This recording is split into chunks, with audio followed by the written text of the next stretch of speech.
Hello বন্ধুরা, আজকে আমি তোমাদের জন্য বানিয়ে দেখাবো দই ইলিশ। তো দেখো, দই ইলিশ বানানোর জন্য ফার্স্টে ইলিশ মাছটাকে ভালো করে ধুয়ে ওর মধ্যে একটু নুন, হলুদ আর একটু সর্ষের তেল দিয়ে ভালো করে মাখিয়ে নেবে। সর্ষের তেল দিয়ে মাখালে মাখানোটা ভালো হবে। আর দেখো, আমি তোমাদের দেখাতে একটু স্কিপ হয়ে গেছে যে এর মধ্যে সর্ষে, পোস্ত আর কাঁচা লঙ্কা, নুন দিয়ে একটা পেস্ট বানিয়েছি, ওর মধ্যে দইও দিয়েছিলাম। তো তার মধ্যে ওই হলুদ মাখানো মাছগুলো দিয়ে দিলাম, দিয়ে ভালো করে ওটাকে মাখিয়ে নেবো।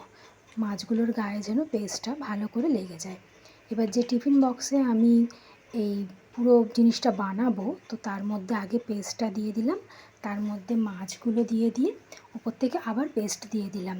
তো তারপর থেকে একটু চেরা কাঁচা লঙ্কা আর একটু ওপর থেকে সর্ষের তেলও দেবে, তাহলে সর্ষের তেল দিলে টেস্টটা ভালো হবে এই ভাপাটার। এবার দেখো, আমি আগে থেকেই ওভেনের মধ্যে একটা পাত্রে জল দিয়ে আর একটা স্ট্যান্ড দিয়ে গরম হতে বসিয়ে দিয়েছিলাম। তার মধ্যে টিফিন বক্সটা খুব সাবধানে বসিয়ে দেবে আর ওপর থেকে একটা ঢাকনা দিয়ে দেবে। জাস্ট 10 মিনিট মতো অপেক্ষা করবে, ব্যাস তোমাদের তৈরি হয়ে যাবে একদম দই ইলিশ ভাপা। দারুণ স্বাদ হয়, একবার করে দেখো আর আমায় জানিও কেমন হয়েছে।